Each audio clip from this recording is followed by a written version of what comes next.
वसुधरा के ऊपर, लेकिन भगवान के ये भक्त बहुत बड़े थे, मुसीबत इनके ऊपर बहुत थी, लेकिन इन्होंने कभी भी भगवान की भक्ति करना नहीं छोड़ा।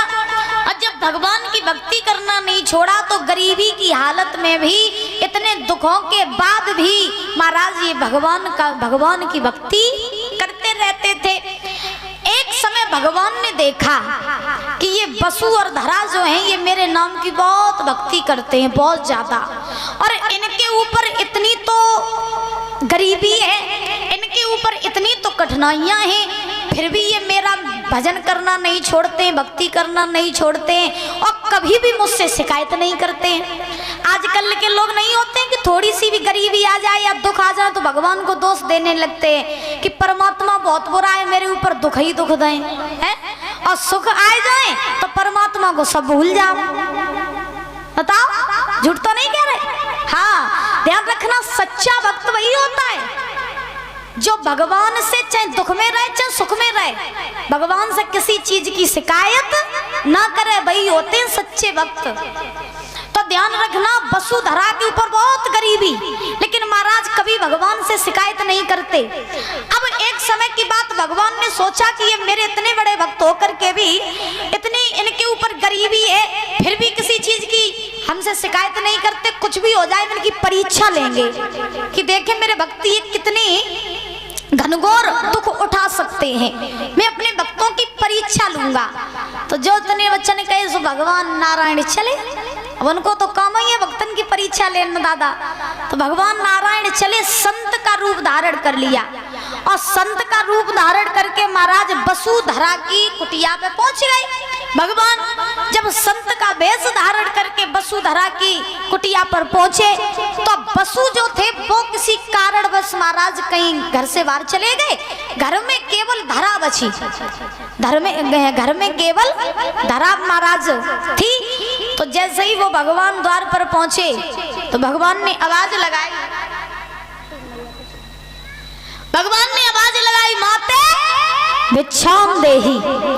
तो धरा बाहर निकल के आई, क्या देखा द्वार पर संत खड़े, तो धरा ने प्रणाम किया, जवाब दिया, कहिए प्रभु आपको भिक्षा चाहिए? तो भगवान ने जवाब दिया, मुझे भिक्षा भी चाहिए और साथ ही साथ मुझे भूख लगी है तो मुझे भोजन भी करा दो। तो धरा ने जवाब दिया, ठीक है प्रभु, आप मेरे साथ मेरे घर में अंदर प्रवेश कर लीजिए, आप अंदर बैठिए, चल के मैं आपको भोजन कराऊंगी। तो आज धरा भगवान को भीतर ले आई, आसन बिछा दिया, भगवान को उसी आसन पर बैठा लिया। अब घर में इतनी भोजन की व्यवस्था नहीं है जो धरा उन संत को भोजन करा सके। तो धरा जो थी वो दौड़ करके महाराज पास में एक साहूकार की दुकान थी, सो साहूकार की दुकान के पास में पहुंची। तो साहूकार से बोली, भैया मेरे घर में संत महात्मा आए हैं और मेरे घर में काउ चीज की व्यवस्था नहीं है, ऐसा करो क्या तुम हमें कछु अनाज दे दो और हमारे पास पैसा हो जो सोई हम तुम्हें लौटा दिए तुम्हें पैसा। तो धरा सुंदर बहुत थी, धरा बहुत सुंदर थी बुजुर्गों। तो उसी समय साहूकार ने धरा की सुंदरता को देखा और सुंदरता को देख करके उस साहूकार ने धरा से कहा कि ये धरा तुम सुंदर बहुत हो, लेकिन मैं तुम्हें ऐसे अनाज नहीं दूंगा, तुम्हें कुछ देना पड़ेगा।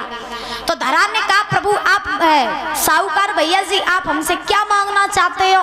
तो साहूकार ने कहा, ऐसा करो तुम अपने ये 2 स्तन मुझे दे दो, अपने 2 स्तन मुझे दे दो, तुम्हें जितना अनाज चाहिए मैं तुम्हें अनाज दे दूंगा। तो बुजुर्गों जो इतने वचन कहे तो धरा ने बिना सोचे समझे अपने दोनों स्तन काट करके आज धरा ने साहूकार को दे दिए और साहूकार से आज अनाज लेकर के धरा चल करके अपने घर में आई, भोजन तैयार किया, भोजन तैयार करके उन भगवान के सामने महाराज भोजन को परोसा। जब भोजन को परोसा है धरा ने, तो परोसने के बाद में अब धरा के महाराज रक्त निकल रहा था। तो जब रक्त निकल रहा तो भगवान ने प्रश्न किया, धरा ये तुम्हारे रक्त क्यों निकल रहा? तो धरा ने जवाब दिया, प्रभु पहले आप भोजन पा लीजिए, उसके बाद में सारी बात आपको बता दूंगी। तो भगवान ने पहले भोजन किया, भोजन करने के बाद में प्रभु ने जब भोजन कर लिया धरा से पूछा, अब बताओ ना धरा ये तुम्हारे रक्त क्यों निकल रहा है? तब धरा ने दोनों हाथ जोड़ के जवाब दिया, हे भगवान मेरे इसलिए रक्त निकल रहा है क्योंकि जब मैं साहूकार के पास में अनाज लेने के लिए गई थी तो साहूकार ने मुझे अनाज नहीं दिया, अनाज के बदले मेरे 2 स्तन मांग लिए, तो मैंने अपने स्तन दे दिए और अनाज मैं ले आई। तो जो इतने वचन धरा ने कहे सोई भगवान अपने साक्षात वेश में आ गए, और जैसे ही प्रभु अपने साक्षात वेश में आए तब भगवान ने धरा को वरदान दिया कि हे धरा, आज तुमने मेरे खातिर